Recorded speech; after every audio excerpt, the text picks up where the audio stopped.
Assalamualaikum warahmatullahi wabarakatuh, sahabat kalian yang dirahmati Allah Subhanahu wa taala. Pidato Jokowi di dalam HUT Perindo kemarin yang mengatakan bahwa 2024 adalah giliran Prabowo untuk memenangkan Pilpres memberikan satu sinyal yang oleh Direktur Eksekutif Indo Strategik Ahmad Khairul Umam dikatakan itu adalah sinyal bahwa Jokowi merestui Capres dan Cawapres Prabowo Puan ya. Dan ini tentu sangat menarik mengingat Jokowi kepada Prabowo belakangan seperti mulai membalas apa yang menjadi upaya Prabowo untuk menarik hati dari Jokowi itu sendiri, di mana kita sama-sama tahu Prabowo memberikan pujian yang ya begitu tinggi kepada Jokowi, dan saat ini Jokowi mulai memberikan balasannya, dan ini menjadi sebuah indikasi yang publik dapat baca ya, bahwa Jokowi betul-betul sudah sangat mesra dengan Prabowo.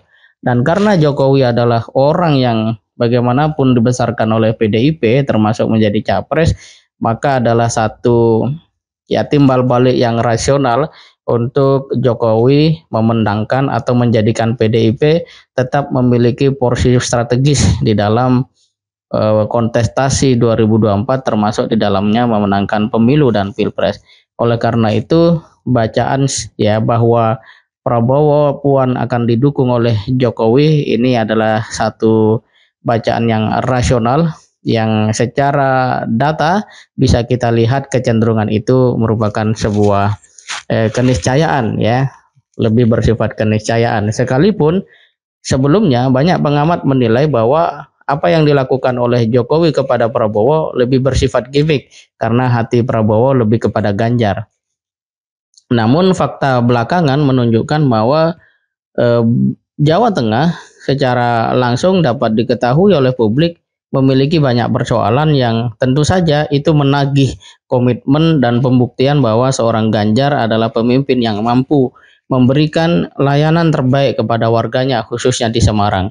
Kita tahu bahwa Semarang baru saja dihantam banjir yang cukup besar, sampai 7 mobil itu hanyut terseret arus banjir itu sendiri.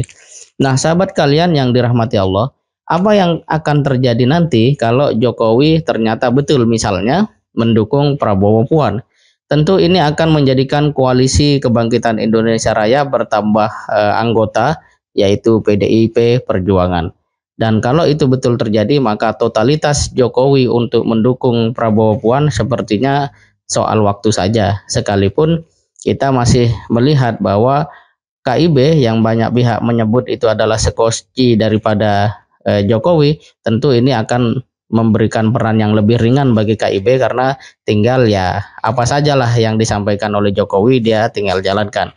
Mengingat di dalam KIB sendiri tidak ada superioritas tertentu ya, kalau kita perhatikan misalnya Golkar, kemudian P3 dan PAN, ini adalah partai-partai yang belakangan cenderung ya manut saja terhadap apa yang menjadi keputusan Jokowi, dan lebih jauh dari itu secara historis misalnya kalau Golkar ini memang cenderung kurang inisiatif, apalagi mampu menghadirkan satu narasi perlawanan ya, karena sejak reformasi yang namanya Golkar tidak pernah hadir di dalam posisi oposisi di dalam demokrasi Indonesia.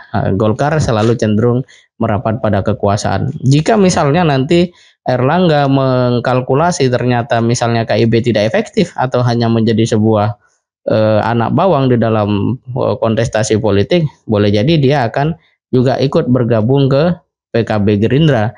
Dan kalau itu terjadi, maka Pilpres dan pemilu ke depan ini akan hanya menyajikan dua poros saja, alias dua pasang capres dan cawapres.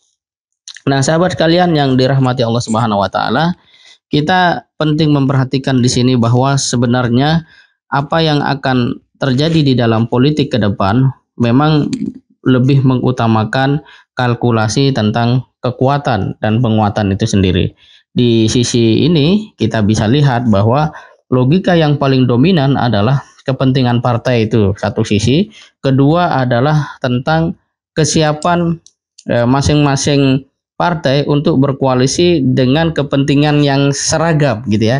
meskipun dia berasal dari partai dengan katakan haluan hijau dan merah atau berbeda, tapi kalau kepentingannya sama, saya pikir itu akan menjadikan mereka bergabung dalam satu koalisi. Oleh karena itu, PKB, Gerindra, PDIP itu sesuatu yang ya biasa saja di dalam partai politik atau koalisi partai politik. Nah, yang menjadi pertanyaan kemudian adalah apakah seiring dengan misalnya ini nanti menjadi satu kenyataan dan solid, bagaimana dengan Nasdem, PKS, dan Demokrat? Saya pikir dari sisi kesepakatan internal, kecenderungan mereka untuk sepakat jauh lebih besar, sekalipun dinamika di media masih kita pandang dan kita lihat seperti cukup runyam. Meskipun itu terjadi, saya kira agak sulit untuk misalnya koalisi perubahan itu terbelah. Kalau mereka terbelah ya saya pikir demokrasi akan tidak baik berjalan, karena ya semuanya sudah berkoalisi dalam satu barisan besar partai politik, dan itu ya hal yang tidak menarik kalau itu terjadi. Misalnya Demokrat gabung PDIP dan seterusnya, ya itu agak sulit. Tapi ya di politik apa saja bisa terjadi. Tapi kita dalam konteks rasional, kemungkinannya ya koalisi perubahan akan menjadi kenyataan, terlebih kalau PDIP secara resmi bergabung kepada PKB Gerindra, dan itu akan semakin membuat kita semua mengerti siapa yang akan bertanding di dalam kontestasi Pilpres 2024. Anies sendiri sampai saat ini masih belum menentukan cawapresnya, sementara dari koalisi Gerindra, PKB yang juga akan didukung oleh PDIP sepertinya juga masih tinggal menunggu waktu. Jadi ada beberapa episode lah yang harus kita tunggu, dan kita dari situ dapat melihat nanti, dapat mengambil pelajaran bagaimana sebenarnya elit-elit politik di dalam berpikir, berkalkulasi di dalam politik. Nah, apakah ada unsur untuk mereka di dalam mengambil sikap berkoalisi saja ya yang mengedepankan kepentingan rakyat, bangsa, dan negara, ataukah murni sebatas pada kalkulasi yang kemudian hanya mementingkan kepentingan diri, kelompok, dan golongannya saja. Kita bisa sama-sama menyaksikan pada saatnya nanti. Demikian, semoga bermanfaat. Assalamualaikum warahmatullahi wabarakatuh.